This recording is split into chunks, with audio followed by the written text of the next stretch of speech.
ओम नमः शिवाय, जय महाकाल। हम सबको पता है कि 1 नवंबर को करवा चौथ का बहुत ही पावन सा दिन है और मेरी तरफ से मेरी सभी बहनों को करवा चौथ की बहुत बहुत शुभकामनाएं। आपके हस्बैंड के साथ साथ आपकी भी उम्र बहुत ज़्यादा लंबी हो, यही मेरी महादेव से कामना है ना। तो इस पूरी वीडियो में हम लोग काफ़ी उपाय की बात करेंगे जो कि हमें इस करवा चौथ पे करने चाहिए। कोई भी उपाय अगर आपने कर लिया ना तो आपके हस्बैंड और वाइफ के बीच में रिलेशन बहुत ज़्यादा मजबूत होंगे। आप लोग के बीच में कभी भी लड़ाइयाँ नहीं होंगी, हमेशा प्यार आपका चलता रहेगा। ठीक है, जो कि पूज्य गुरु जी की कथा से सुन के बहुत अच्छे से समझाऊंगा। ठीक, समझते हैं इस उपाय को एक एक करके। सबसे पहले हम लोग बात करेंगे कि आपको 5 लौंग के ऐसे कैसे उपाय को करने होंगे जिससे आपके रिलेशन मजबूत हों। ठीक है, समझते हैं। स्क्रीन पर आपको दिख रहा होगा लौंग, तो हमें 5 लौंग की ज़रूरत होगी। कितनी लौंग? 5 लौंग। अब 5 लौंग को लेना, साथ ही साथ गुड़ के कुछ टुकड़े लेना, 2 4 10 जितने भी ले सकते हो, गुड़ के टुकड़े लेना। 5 लौंग और गुड़ के टुकड़े लेना। आपको ये पता होगा कि कल के दिन करवा चौथ तो है ही, साथ ही साथ कल चतुर्थी भी है जो कि भगवान गणेश की पूजन करते हैं, तो दोनों को एक साथ करते हैं ना।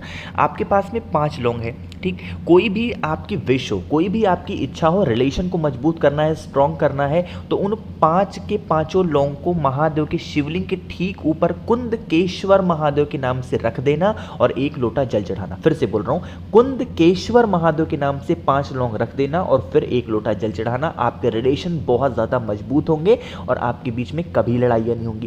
पहला काम तो ये करना है आपको लौंग के साथ में।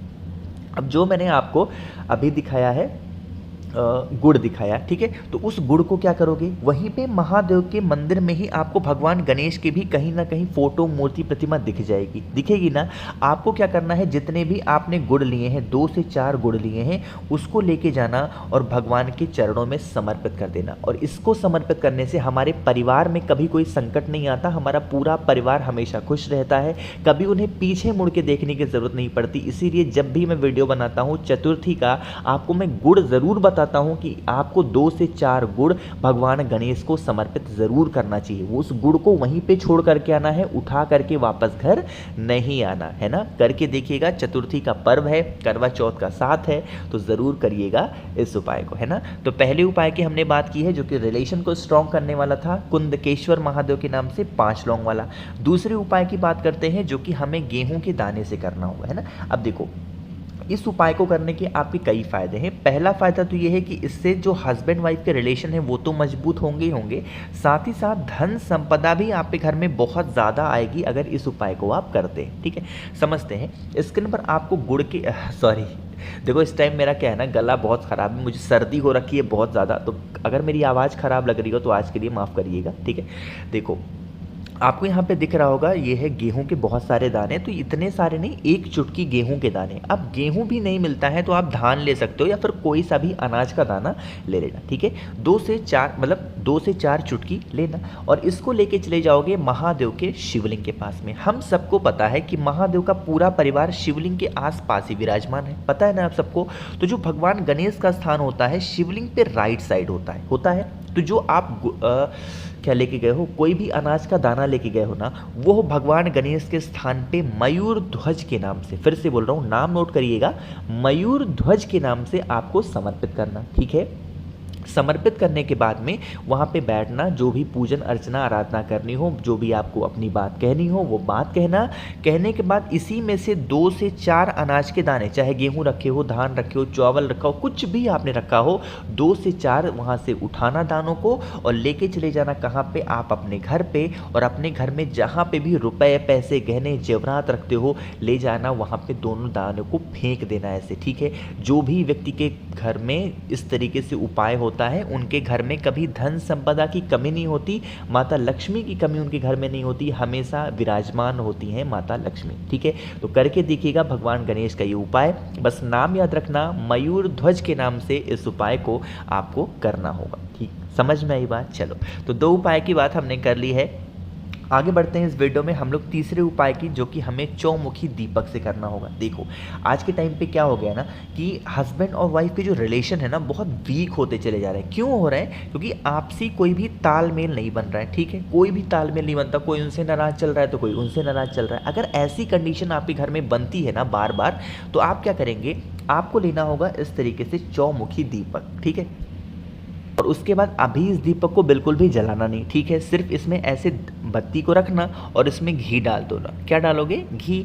और इस घी को जो भी व्यक्ति आप पे घर में क्रोध करता है, गुस्सा करता है, चाहे आपके हस्बैंड हो या फिर आपकी वाइफ हो, गुस्सा करते हैं, तो जब भी वो आपको किसी भी तरीके से उस एक दीपक को उनके हाथों से एक बार टच कराना, किसी भी तरीके से, कैसे भी करके, बहाना करके या फिर कुछ भी करके टच कराना। और टच कराने के बाद इस दीपक को उठाना और लेके चले जाना शाम के टाइम पे, है ना।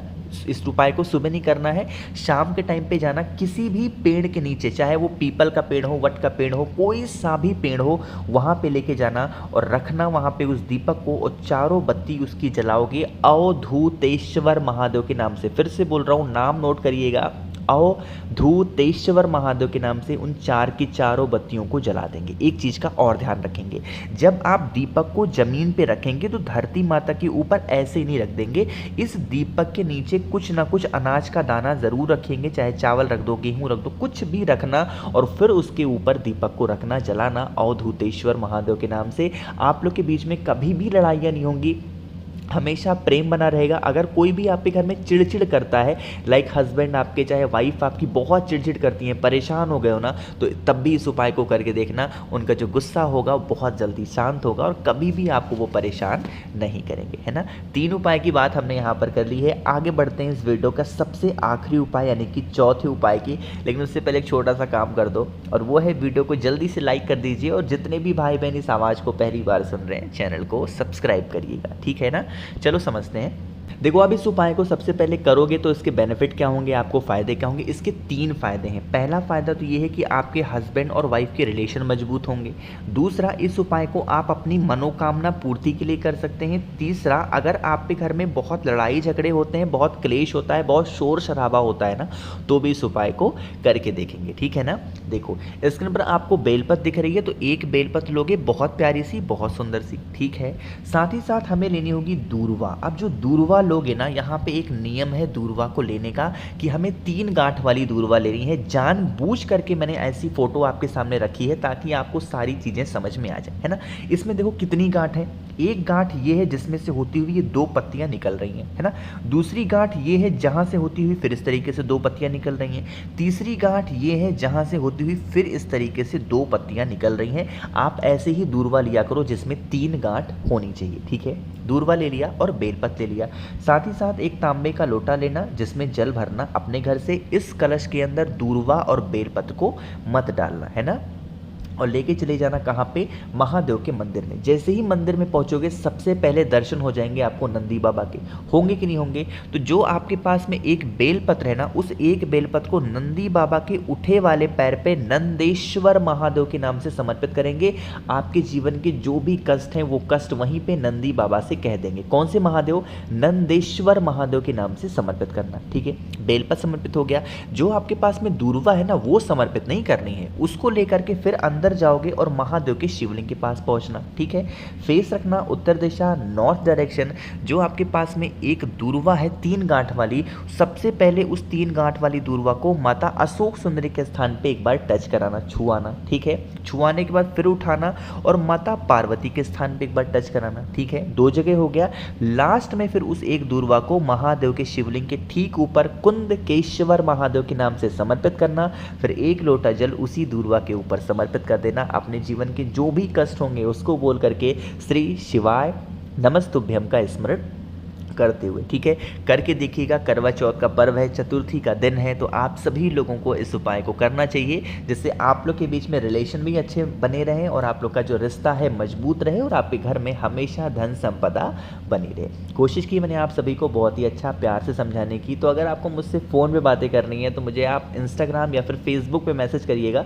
सर्च करेंगे द नेचुरल प्लैनेट 108। और आज के लिए मैं आपसे फिर से माफ़ी चाहता हूँ, मेरा थोड़ा सा गला ख़राब है, इसलिए मैंने बहुत तेज़ी से सारी चीज़ों को समझाया है, तो उसके लिए माफ़ी चाहूँगा। अगली बार से ऐसी गलतियाँ नहीं होंगी।